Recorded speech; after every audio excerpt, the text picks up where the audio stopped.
서로 축복하겠습니다. 당신은 영적 대각성 운동의 선봉장입니다. 2014년을 완주한 당신을 축복합니다. 할렐루야. 2014년도 마지막 주일인 오늘은 영적 대각성 운동 16번째 시간입니다. 오늘은 유명해지기보다 필요한 교회가 되게 하소서라는 제목으로 하나님의 말씀을 전하도록 하겠습니다. 이 세상에서 어떤 능력보다도 더 뛰어나고 귀한 능력이 있습니다. 그것은 바로 이 다른 사람들의 능력을 알아볼 줄 아는 능력입니다. 리더십 연구가인 존 맥셀 목사님은 성공적인 지도자의 주된 책임 중 하나는 능력 있는 지도자 제목들을 이제 알아보고 선발해내는 것이라고 했습니다. 옳습니다. 사실 사람을 알아본다는 것이 쉬운 일은 아니지만 그럼에도 불구하고 이것이 리더십의 성패를 가르는 결정적인 요인 중에 하나라는 것은 부인할 수 없습니다. 이런 관점에서 본다면 우리 예수님이야말로 좋은 인재를 키우는 일에 있어서 이 탁월함을 보여주신 분이지요. 옥의 티라고 할 수 있는 가룟 유다를 제외하고 모든 제자들이 지난 2000년 동안 지속된 이 위대한 복음의 역사를 시작하는 초석들이 되었습니다. 오늘 주신 말씀은 그 제자들의 명단인데요. 본문을 기록한 마가는 12명의 제자들을 자세하게 소개하고 있습니다. 그리고 이 말씀을 살펴보면 처음에는 어중이 떠중이 같았던 제자들이 위대한 복음의 용사가 될 수 있었던 이 궁극적인 이유를 알 수 있습니다. 먼저 본문 13절 말씀 함께 봉독해 볼까요? 13절입니다. 또 산에 오르사 자기가 원하는 자들을 부르시니 나아온지라. 아멘. 사랑하는 마중물이란 가족 여러분, 예수님께서 사람들을 부르고 있습니다. 그런데 여기서 예수님께서 부르는 사람들은 결코 아무나가 아닙니다. 복음서의 기자인 마가는 전제 조건을 분명하게 명시하고 있습니다. 그것이 무엇입니까? 자기가 원하는 자들을 부르시니. 예수님께서 원하는 자들을 부르시니 바로 이것입니다. 예수님께서 직접 자신과 동역할 사람들을 부르고 있습니다. 예수님께서 장차 하나님의 나라를 이 세상 속에서 확장시켜 나갈 일꾼들을 부르고 있다는 것입니다. 그런데 그 부르심이 그저 아무에게나 주어진 것은 아닙니다. 거기에는 아주 분명한 기준이 있었습니다. 그것은 철저하게 예수님께서 원하는 사람들이었다는 것입니다. 이러한 선발 기준에 의해 선택된 사람들의 명단이 오늘 본문에 있지요. 본문 16절부터 19절까지의 말씀을 함께 봉독해 봅니다. 16절부터 19절입니다. 이 12를 세우셨으니 시몬에게는 베드로란 이름을 더하셨고 또 세베대의 아들 야고보와 야고보의 형제 요한이니 이 둘에게는 보아너게 곧 우레의 아들이란 이름을 더하셨으며 또 안드레와 빌립과 바돌로메와 마테와 도마와 알페오의 아들 야고보와 및 다데오와 가나나인 시몬이며 또 가룟 유다니 이는 예수를 판 자더라. 아멘. 이것이 시몬 베드로로부터 가룟 유다까지 12명의 제자들의 명단입니다. 이들을 예수님께서 자신의 제자들로 부르신 것입니다. 그리고 이들은 하나같이 예수님께서 원하는 자들이었다고, 바꿔 말하면 예수님께서 필요로 하는 자들이었다고 성경은 표현하고 있습니다. 바로 여기서 저는 오늘의 말씀 제목을 정하게 되었습니다. 유명해지기보다 필요한 교회가 되게 하소서. 할렐루야. 여기서 한번 깊이 생각해 볼까요? 지금 우리는 예수님의 제자들에 관한 말씀을 보고 있습니다. 당시에 예수님께서 감당해야만 했던 사명은 전 우주적인 사명이었습니다. 이 세상 속에서 하나님의 구원을 선포하고 하나님의 나라를 세워나가는 그 사명 말입니다. 따라서 이렇게 막중한 사명을 감당하기 위해서라면 그야말로 뭔가 한 가락 정도는 하는 사람들을 제자로 삼는 것이 옳습니다. 나름대로 이런저런 능력도 있고 이미 주변 사람들로부터 인정받는 그 무엇이 있는 사람들, 쉽게 표현한다면 유명세를 타고 있는 인물들을 세우는 것이 더 바람직해 보인다는 것이에요. 최근 우리나라의 이 정치판을 보면 딱 그 짝이잖아요. 그래도 뭔가를 통해 국민들에게 이름이 알려진 소위 유명한 사람들을 각 정당의 간판으로 내세우려고 하는 수많은 시도들이 항상 있었습니다. 이런 일들은 앞으로도 계속될 거예요. 왜요? 이렇게 하는 것이 그렇지 못한 것보다는 아무래도 더 낫다라는 세상의 상식이 존재하기 때문입니다. 그러나 예수님은 달랐습니다. 예수님께서 생각한 것은 그렇게 유명한 사람들을 내세워 그 무엇을 이루어내는 것이 아니었습니다. 주님께서는 자신이 원하는 사람들을, 필요로 하는 사람들을 부르셨습니다. 그들을 친히 훈련시키고 그들에게 사명을 맡겨서 더욱 큰 일을 감당하게 하셨습니다. 이것이 주님의 방법이에요. 그래서 주님은 당시에 그 누구에게도 알려지지 않은 그야말로 무명의 사람들을 제자들로 부르셨습니다. 그들과 함께 동고동락하면서 그들에게 하나님의 말씀을 가르치셨습니다. 이렇게 훈련된 제자들이 결국은 예수님께서 부활 승천하신 이후 교회 시대를 이끌었습니다. 하나님의 역사를 이 땅 위에서 꽃피우는 은혜의 뿌리들이 된 것이지요. 이것은 주님의 몸된 교회에게도 그대로 적용되는 영적 원리입니다. 주님의 몸된 이 교회가 세상에 존재하는 이유가 무엇입니까? 유명해지기 위해서입니까? 아닙니다. 여러분 항상 기억하십시오. 교회는 연예인이 아니에요. 종종 착각하는 사람들이 있는데요. 유명해져서 유명세를 타고 유명해져서 그 이름이 사람들의 입에 오르내리게 하기 위해서 교회가 세상에 존재하는 것이 아니라는 말씀입니다. 교회가 세상에 존재하는 가장 중요한 이유, 가장 궁극적인 이유는 하나님께서 이 세상 속에 교회를 필요로 하기 때문입니다. 다시 말씀드리면 하나님께서 다른 공동체가 아닌 이 교회만을 통해서 하고 싶은 일이 따로 있다는 말씀이에요. 2014년도 마지막 주일을 함께 보내고 있는 마주물 예람의 가족들 모두가 이러한 이 교회의 존재 목적을 반드시 기억해야 합니다. 그래야만 우리 교회가 이 시대 속에서 하나님을 기쁘시게 하는 교회로, 특별히 영적 대각성 운동을 전개해 나가는 교회로 우뚝 서게 될 줄 믿습니다. 한번 따라서 하실까요? 유명해지기보다 필요한 교회가 되게 하소서. 할렐루야. 우리 모두가 이러한 열망을 가지고 주님의 몸된 마주물이란 교회를 섬겨나가기 바랍니다. 그러면 주님께서는 우리 모두에게 남다른 특권을 허락해 주십니다. 본문 말씀에 그 특권들이 나열되어 있어요. 본문 14절, 15절 말씀 함께 봉독해 볼까요? 14절, 15절입니다. 이에 12를 세우셨으니 이는 자기와 함께 있게 하시고 또 보내사 전도도 하며 귀신을 내쫓는 권능도 가지게 하려 하심이로라. 아멘. 이 말씀 속에는 저와 여러분이 주님께서 필요로 하는 사람이 되려고 결심할 때 주님께서 우리에게 주시는 남다른 특권들이 하나하나 기록되어 있습니다. 이것은 교회가 주님께서 필요로 하는 교회가 되려고 할 때 누리게 될 특권이기도 합니다. 그것들을 하나씩 살펴보겠습니다. 첫 번째 특권, 자기와 함께 있게 하셨다는 것입니다. 이것이 얼마나 위대한 특권인지를 설명해주는 주님의 말씀이 있어요. 예수님께서는 공생의 기간 동안 제자들과 함께 슬픔도 기쁨도 같이 하고 하나님의 말씀을 같이 나누는 삶을 살다가 이제 제자들과 헤어질 시점이 되자 제자들을 다락방에 모아놓고 유언과 같은 말씀을 남기셨습니다. 이 말씀을 일컬어 다락방 강화라고 부르는데요. 요한복음 13장부터 16장까지의 말씀이 여기에 속합니다. 그 다락방 강화 가운데 요한복음 15장 15절 외우기도 좋죠. 15장 15절 말씀을 한번 찾아보겠습니다. 신약 174쪽.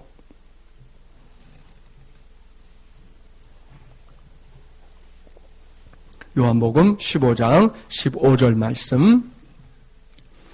신약 174쪽입니다. 함께 봉독해 볼까요? 이제부터는 너희를 종이라 하지 아니하리니 종은 주인이 하는 것을 알지 못함이라. 너희를 친구라 하였노니 내가 내 아버지께 들은 것을 다 너희에게 알게 하였음이라. 아멘. 사랑하는 마주물리란 가족 여러분, 놀라운 말씀입니다. 제자들은 이 말씀을 들으면서 화들짝 놀랐을 겁니다.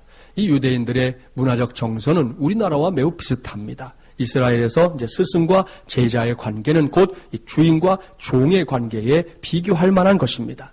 그런데 예수님께서 제자들을 가리켜 지금 친구다 그렇게 말씀하고 있는 거예요. 내가 모시던 스승이 갑자기 이제부터 너희들 나하고 친구 먹어도 된다라고 말씀하고 있는 겁니다. 이것이 자기와 함께 있게 하셨다는 말씀의 의미입니다. 그렇습니다. 예수님은 자신이 선택한 제자들을 친구처럼 생각했습니다. 얼마나 영광스러운 일입니까? 친구가 뭔지 아시죠? 우리말 사전을 보면 가깝게 오래 사귄 사람이 친구입니다. 한자어로 보면 뜻이 더 정확해져요. 알지자에 자기기자 쓰거든요. 그러니까 지기, 나를 알아주는 사람이 친구입니다. 나와 더불어 마음을 같이 할 수 있는 사람이 친구입니다. 내 마음을 이해해 줄 수 있는 사람이 될 때 친구다. 그렇게 부르는 거지요. 사람이 살면서 이런 친구를 가진다는 것은 분명 행복입니다. 이런 친구를 어려서부터 갖게 될수록, 또한 이런 친구가 주변에 많을수록 그 사람의 행복 지수는 높아질 수밖에 없습니다. 그런데 예수님께서 제자들을 친구라고 부르고 있다는 것이죠. 제자들이 지난 3년 동안 예수님을 어떻게 생각했든 간에 주님은 제자들을 친구처럼 생각했다는 것입니다. 그래서 함께 있는 것을 좋아했습니다. 제자들과 어디든 갔습니다. 제자들을 위해서라면 무엇이든 할 수 있었습니다.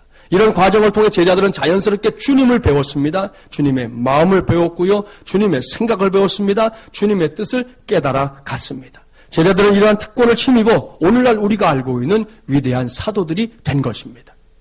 제1차 세계대전 중에 있었던 실화입니다. 미국의 어떤 마을에서 두 친구가 같은 날 전쟁에 징집되었습니다. 공교롭게도 두 친구가 같은 부대에 배치되어서 같은 전선에서 싸우게 됐어요. 하루는 수색 정찰을 나갔던 한 친구가 적진에서 고립되어 부상을 입고 피를 흘리며 쓰러졌습니다. 아군 참호에서 이 광경을 바라보던 친구는 가만히 있을 수가 없잖아요. 참호를 빠져나와 그 친구에게 달려가려고 했는데 주변에 있던 부대원들이 그를 가로막습니다. 분대장이 말합니다. 가면 안 돼. 이미 때는 늦었어. 가면 너까지 죽어. 그러나 잠시 후 그는 분대장의 눈을 피해 다시 참호를 빠져나와 그 친구가 쓰러진 곳으로 달려갔습니다. 그리고는 쓰러졌던 친구를 들쳐업고 참호로 돌아왔는데 친구는 이미 숨을 거둔 상태였습니다. 분대장이 화를 내면서 그것 봐라, 내가 늦었다고 하지 않았냐, 너까지 죽을 뻔하지 않았냐 라고 핀잔을 주자 그는 분대장에게 이렇게 말했습니다. 분대장님, 제가 이 친구에게 다가갔을 때 이 친구는 아직 목숨이 붙어 있었습니다. 그때 제 친구가 제게 뭐라고 했는지 아십니까? 뭐라고 했는데 내 친구는 헐떡이며 이렇게 말했습니다. 친구야, 나는 네가 나한테 올 줄 알았어. 그러고 나서 이 친구가 숨을 거두었다는 거지요. 여러분, 이런 것이 진짜 친구 아닙니까? 저도 여러분도 한 번뿐인 인생길 걸어가면서 이런 친구를 만날 수 있기를, 그것도 많이 만날 수 있기를 바랍니다. 아니, 우리는 이미 그런 친구를 만났습니다. 우리의 주님 예수 그리스도 말입니다.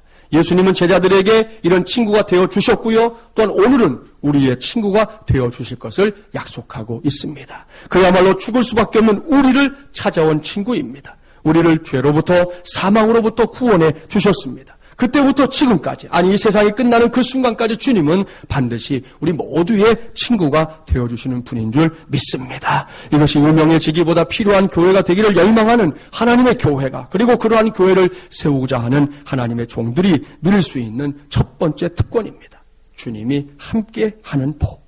이 복을 누리는 데 있어서 유명하냐 무명하냐는 아무런 조건도 되지 못합니다. 그저 우리 모두가 주님께 필요한 존재, 우리 교회가 주님께 필요한 교회가 되기만 하면 되는 것입니다. 그러면 우리는 일평생 주님과 더불어 살아가는 기쁨과 복을 충만하게 누리게 될 것입니다. 이 귀하고 놀라운 복의 주인공들이 되어 이전보다 더 하나님을 기쁘시게 하며 살아가는 2015년이 되기를, 또한 영적 대각성의 역사도 능력 있게 감당하기를 주님의 이름으로 축복합니다.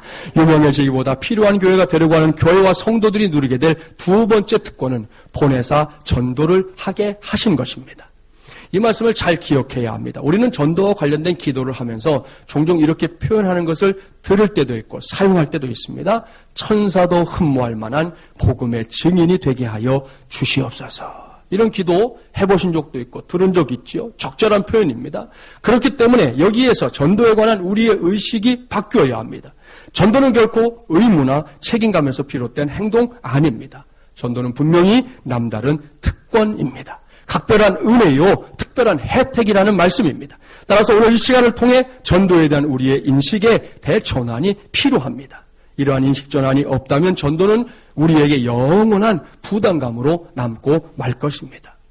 전도를 특권으로 알았던 사람들, 기독교 역사의 부지기수죠. 우리나라에 처음으로 들어와서 개신교 선교사로 들어와서 복음을 전했던 토마스 선교사님, 이름 많이 들어보셨죠? 예, 토마스 선교사님은 대동강 강변에서 성경을 들고 서서 복음을 전하려고 하다가 1866년에 27살이었습니다.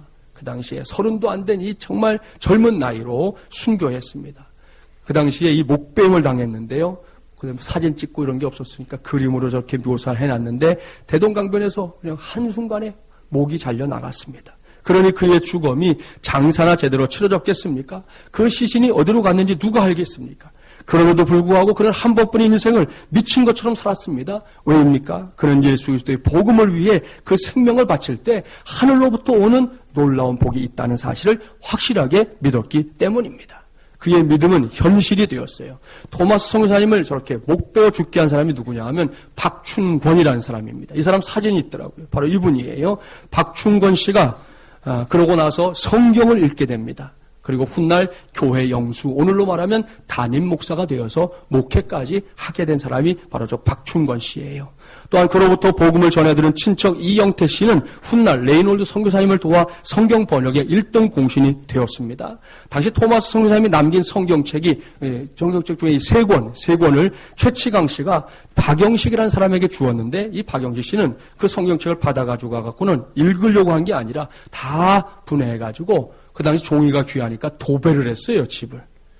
벽도 성경책으로 도배하고 천정도 도배하고. 그러니까 오른쪽으로 누워도 성경책, 왼쪽으로 누워도 성경책, 하늘을 봐도 성경책, 몽땅 다 성경책이 되어버렸어요, 집이. 그러니 어떻게 됐겠습니까? 이 사람이 예수님을 영접했습니다. 그런 예수님을 영접하고 나서 뭐 했느냐? 널다리골 교회를 개척했는데 이 교회가 나중에 장대제 교회가 됐고 더 시간이 지나서는 장대현 교회, 저 이제 장대현 교회의 모습인데 장대현 교회로 개명하게 되었습니다. 어디서 많이 들어본 이름 아닙니까? 1907년 평양 대붕이 일어났던 그 장소가 바로 평양의 이 장대현 교회인데 그 교회를 바로 이 토마스 선교사님의 영향을 받은 사람이 세우게 됐다는 것입니다. 이러한 토마스 선교사님의 흔적은 19세기를 거쳐서 20세기를 지나 지금 21세기 아닙니까? 지금까지 저 북한 땅에 남아 있습니다. 저는 아직 가보지 못했지만 북한에 다녀온 목사님의 말씀에 따르니까 우리도 서울에 오면 이렇게 처음 관광하는 분들이 서울 지도 같은 거 사죠. 평양 가도 평양 지도가 있는데 평양 지도를 타서 딱 펼쳐보니까 다른 흔적들은 다 지워졌는데 이 토마스 선교사님의 순교한 흔적을 지우지 않았다는 거예요. 토마스 선교사님이 순교한 그 자리의 이름이 뭔지 아십니까? 지금 현재 선교 강안 거리 하고 많은 이름 중에 선교 강안 거리라고 이름을 붙여놓았어요. 그리고 그 순교한 지역 전체는 희한하게도 선교구입니다. 선교구. 자, 우리 교회가 있는 이 지역을 서울시 무슨 구요? 강북구. 그죠? 강북구. 서울의 강북구 말고도 많은 구가 있어요. 그래도 대한민국에 선교구는 없어요. 선교구는 없는데 평양에는 여러 구 중에 하나가 선교구. 그 선교구가 바로 토마스 선교사님이 순교한 지역이 그 속에 포함되어 있다는 것입니다. 신기하고 놀라운 일이에요. 더 놀라운 일은 평양에도 지하철역이 있어요. 그 지하철역의 시작역이 무슨 역이냐? 부흥역입니다. 부흥역. 최근에 우리 집사님 한 분이 부흥 우동 오리 개업하셨죠? 그 부흥 똑같아요. 부흥역입니다. 이 정도 되면 우리가 한번 해야죠. 할렐루야. 북한 사람들은 이게 왜 부흥역인지도 모르는 겁니다. 좀 전에 말씀드린 대로 성령의 역사로 큰 부흥운동이 1907년에 그곳에서 일어났지 않습니까? 그런데 그곳 이름을 부흥역이라고 지었으니 참으로 아이러니한, 하나님 편에서 보면 그야말로 기적 같은 일이 아닐 수 없는 것입니다. 사랑하는 여러분, 토마스 선교사님의 일대기에 등장하는 사람들을 좀 보십시오. 왜 이렇게 살았습니까? 그들이 만일 하나님의 말씀, 예수 그리스도의 복음을 전하는 것을 의무감으로 여겼다면 이렇게 할 수 있겠냐는 거예요. 어림도 없습니다. 이들은 전도에 관해서만큼은 분명한 의식 전환을 해낸 사람들이라는 거죠. 전도는 특권이다. 전도는 하나님이 내게 주신 특별한 은혜다라고 붙잡았다는 것이죠. 그렇습니다. 그들 모두가 그와 같은 은혜를 깨달은 겁니다. 주님과 함께 살게 된 제자들은 이 특권의 가치를 인식하고 있었습니다. 사도 바울도 예외가 아니에요. 골로새서 4장 3절에 이렇게 부탁하고 있습니다. 또한 우리를 위하여 기도하되 하나님이 전도할 문을 우리에게 열어주사 그리스도의 비밀을 말하게 하시기를 구하라. 내가 이 일 때문에 매임을 당하였노라. 아멘. 골로새서는 옥중 서신 가운데 하나지요. 감옥에서 쓴 서신입니다. 다른 죄 때문도 아니고 예수님을 전하다가 죄수가 된 거잖아요. 이것이 죄목이 되어 감옥에 갇혔으니 이 정신 나간 사람이 감옥에서 가져야 될 소원이 뭐겠습니까? 감옥에서 풀려나기를 구해야 되지 않겠습니까? 억울한 처지가 좀 알려져서 선처되기를 구해야 하지 않겠습니까? 그런데 그런 구하는 기도는 한마디도 없어요. 전도할 문이 열려지기를 구합니다. 비록 죄수의 신세지만 그 가운데서도 복음을 전할 수 있는 상황들이 계속해서 열려지기를 구하고 있다는 것이죠. 보기에 따라서는 정신 나가는 것처럼 보입니다. 그러나 바울의 생각은 단호합니다. 그는 전도가 특권이라는 사실을 알고 있었습니다. 이것을 알고 있었기 때문에 멈출 수 없다는 겁니다. 포기할 수 없다는 겁니다. 2014년도를 마무리하는 이 시간을 통해 저와 여러분 안에서도 전도에 대한 의식 전환이 반드시 일어나기를 바랍니다. 그래야만 우리 마중물이라는 공동체가 주님께 필요한 교회가 될 수 있습니다. 물론 교인들이 전도합시다 하면 고개부터 숙이는 거 압니다.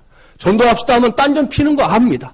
그럼에도 불구하고 그것이 특권이라는 것만큼은 부인할 수 없는 사실이라는 것입니다. 생각해 보십시오. 교회가, 마중물연합교회가 왜 이 세상에 존재해야 합니까? 우리 교회를 통해 하나님의 구원 역사가 계속해서 일어나야 하기 때문입니다. 우리 교회를 통해 예수 그리스도의 복음이, 그 피의 복음이 이 지역을 적시고 이 땅을 적시고 저 열방까지 적셔야 하기 때문입니다. 그렇습니다. 우리 교회는 이 세상 속에서 반드시 보혈의 강으로 흐르는 존재가 되어야 한다는 사실, 우리 모두가 확신 가운데 붙잡게 되기를 간절히 바랍니다. 그 새해가 시작될 텐데요. 2015년도 새해를 살아가면서 또한 우리 마중물연합교회를 우리 모두가 섬겨나가면서 바로 이러한 교회의 존재 목적을 분명하게 알게 되기를 바랍니다. 그런 교회야말로 하나님께서 필요로 하는 교회인 줄 믿습니다. 자, 유명해지기보다 필요한 교회가 되려고 하는 교회와 성도들이 누릴 세 번째 특권, 그것은 귀신도 내어 쫓을 수 있는 권능이 있다는 것입니다. 얼마나 감격스러운 일입니까? 제가 개인적으로 참 좋아하는 말씀이 있어요. 요한복음 14장 12절 말씀인데요. 한번 들어보십시오. 내가 진실로 너희에게 이르노니 나를 믿는 자는 내가 하는 일을 그도 할 것이요 또한 그보다 큰 일도 하리니 이는 내가 아버지께로 감이라. 아멘. 사실 이 말씀은 좋아한다기보다 황송한 말씀이죠. 너무너무 황송한 말씀이에요.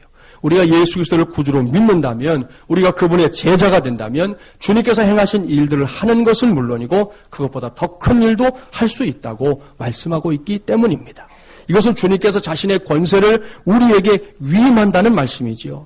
이것은 허공에 붕 뜬 이야기가 아닙니다. 우리의 사역을 통해서 얼마든지 체험하는 일입니다. 여기서 먼저 널리 알려진 이야기 하나 들려드릴까 합니다. 어느 교회학교 유년부 학생이 있었어요. 이 아이가 겁도 없이 야심한 밤에 귀신이 자꾸 출몰한다는 공동묘지를 지나가게 되었습니다. 귀신이 어딨어?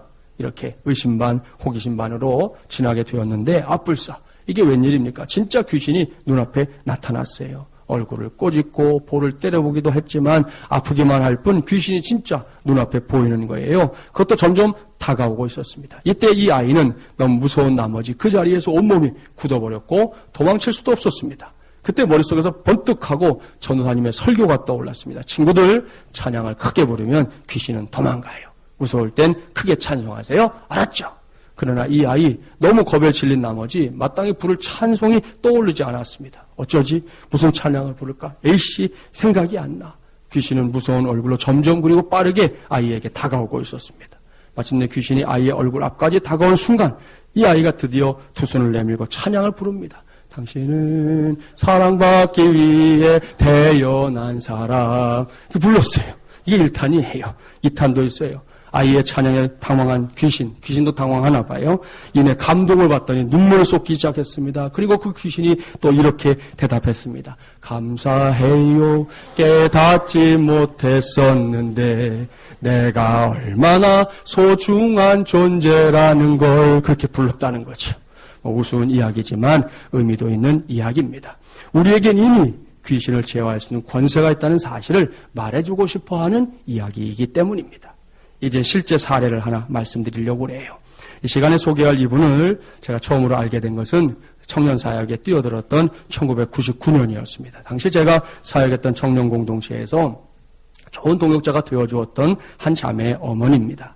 믿음 생활에 열심히 했던 딸과는 달리 하나님의 하자에도 경기를 할 만큼 기독교 신앙에 대해서 상당한 거부감을 갖고 있었습니다. 하나님을 알지 못한 채 살아가는 어머니가 너무나 안타까웠던 딸은 제게 어머니를 위해 기도해 달라고 늘 부탁했어요. 저는 그 부탁을 들어주기 위해 나름대로 최선을 다했습니다. 어떻게든 기회가 되면 그 어머니를 찾아뵈었어요. 만나는 자리가 되면 그저 어머니 부르며 친숙한 관계를 만들려고 했습니다. 교회에서 중요한 행사가 있으면 그것을 빌미로 한 번이라도 더 예배당에 걸음을 들여놓게 해드렸습니다. 한 번은 청년들이 공연했던 뮤지컬 가스펠 공연하던 날에 회중석에 이렇게 와서 딸의 공연을 지켜보던 그 어머니를 공연 후에 이제 모든 청중들에게 제가 이렇게 소개하다가 눈물을 왈칵 쏟은 적도 있었습니다. 이렇게 저렇게 시간이 흐르면서 저와 그 어머니 사이에는 인간적으로 친숙한 관계가 맺어졌어요. 생신 때는 화분도 사들고 찾아가기도 했어요. 그러나 여전히 하나님을 향한 그분의 마음은 굳게 닫혀 있었습니다. 더군다나 교회를 다녀가고 나면 몸이 아픈 일도 있었습니다. 그런데 몇 해 전에 이제는 시집을 가서 새 아이의 엄마가 된 그 딸에게서 전화가 왔어요. 목사님, 놀라운 일이 생겼어요. 이번에 어머니가 수술을 받으셨는데 그 후에 너무나 고통이 심해서 애쓰시는 과정에서 어머니가 예수님을 영접하게 되었어요. 너무나 기뻐서 목사님께 알려드리는 거예요. 어머니께 전화 한 통 넣어주세요. 이 전화를 받고 저도 깜짝 놀랐습니다. 바로 전화해서 그동안의 일들을 묻고 전화로 기도를 해드리는데 눈물이 주르륵 흘렀습니다. 너무 감사하고 행복했습니다. 그 다음에 다시 연락이 왔어요. 그 어머니가 그동안 불교 신앙으로 절에 다녔는데 집안에 반야 심경을 비롯한 불교 물품 몇 가지가 있어서 그것을 없애려고 하는데 시간이 되면 목사님이 집에 와서 예배를 드려달라 하는 부탁이었습니다. 무슨 이야기인지 아시겠죠? 그동안 모아두었던 우상단지들 자신의 손으로 치우는 것은 힘들다는 거지요. 뭔가가 가서 붙어도 목사에게 붙으면 더 낫지 않겠느냐 그런 생각을 갖고 있는 거잖아요. 목회를 하다 보면 가끔 겪는 일입니다. 제가 지금까지 몇 번 이런 일을 겪어봤어요. 이런 경우에는 그 집에 다녀온 뒤에 목사가 감기에도 걸리면 안 됩니다. 무조건 우리 하나님이 짱이라는 사실을 이 몸으로도 컨디션으로도 보여주어야 하기 때문입니다. 마침내 그 댁에 가서 예배를 드렸어요. 그때 만나서 자세하게 이야기를 나눠보니까 절에 다닌 지 벌써 27년째 되셨다고 하더라고요.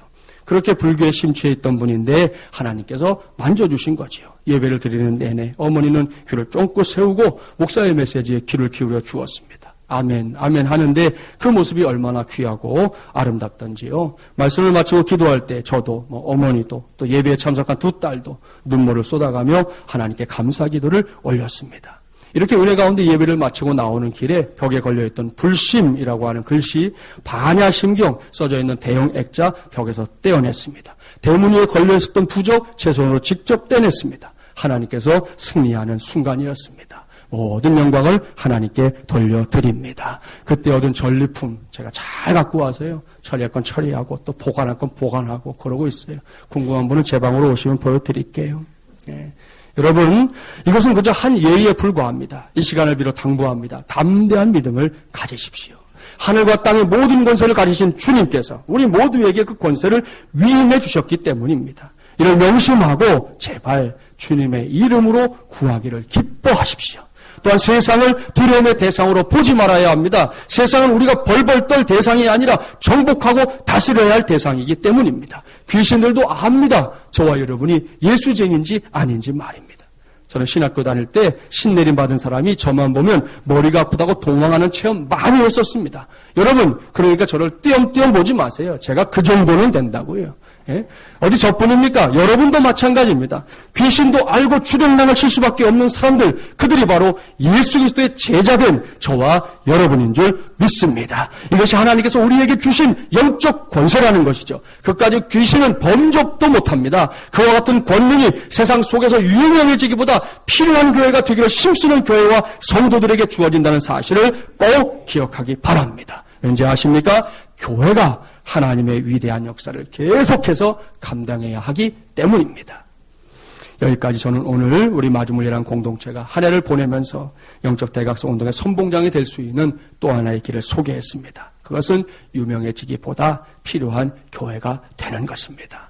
그렇습니다. 하나님께서는 유명한 교회를 찾는 것이 아닙니다. 유명하고 필요한 교회가 되면 최고고요.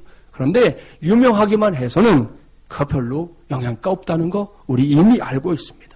필요한 교회가 되어야 할 줄 믿습니다. 우리가 살고 있는 이 시대를 위해 꼭 쓰임받아야 할 교회, 하나님의 그 사역에 필요로 하는 교회 말입니다. 저는 마리몰레랑 교회 담임 목사로서 우리 교회가 다가오는 2015년도를 통해 하나님께서 꼭 필요로 하시는 교회, 우리 주님께서 필요하셔서 늘 찾는 교회가 되기를 간절히 바랍니다. 그러면 하나님께서 우리 모두에게 오늘 성경이 약속한 이 특권들을 직접 주실 줄 믿습니다. 아무쪼록 그 믿음으로 이제 이 한 해 잘 마무리하고 새해에는 더 크게 비상하는 저와 여러분 우리 마주물리람 교회가 되기를 주님의 이름으로 간절히 축원합니다.